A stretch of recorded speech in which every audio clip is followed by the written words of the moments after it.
જગદંબા તો જોગણી જપુ તારા જાપ, અખંડ તારા દેવા પર દર્શન આપો.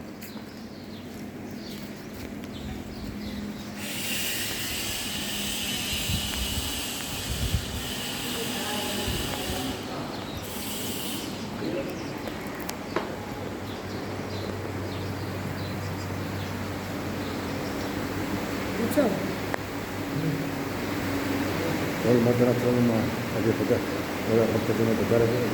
ઉત્સાહ જોગ્યા વિનંતી જગદંબા તો જોગણી જપુ તારા જાપ, અખંડ તારા દેવા પર દર્શન.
જગદંબા તો ઝૂંપડી જપુ તારા જાપ, અખંડ તારા દેવા પર દર્શન આપો.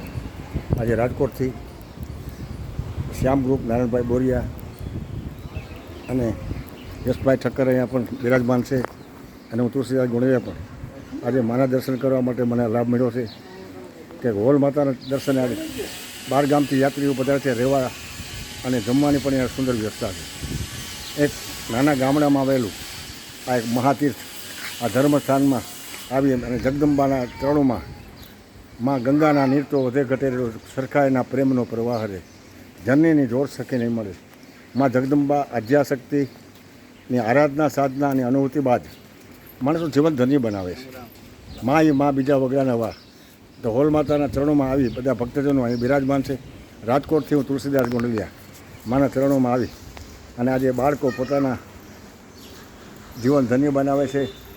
આ મા હોલમાનું મંદિર છે, જ્યાં ગમે ત્યારે સમય મળે તો પધારજો. મા હોલ માતાના દર્શન કરી અને ત્યાં અહીંયા ગૌ સેવા અને માનવ જીવદયાના સૂત્રો પણ સાકાર કરે છે.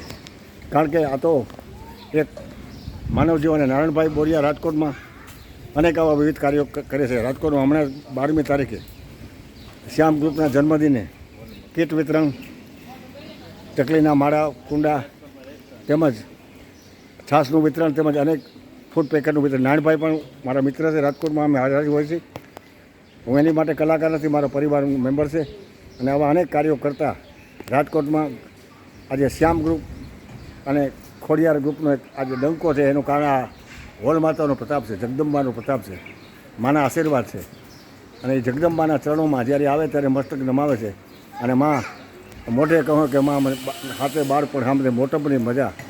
મા પાસે માગવું ન પડે, મા તો આપવા બેઠી જ છે. તો એનો શ્રદ્ધા અને વિશ્વાસ જો હોય તો આપણે માના ચરણોમાં જઈ. તો આજે જય માતાજી. હોલમલમાં જય આદ્યાશક્તિ, જય માતાજી.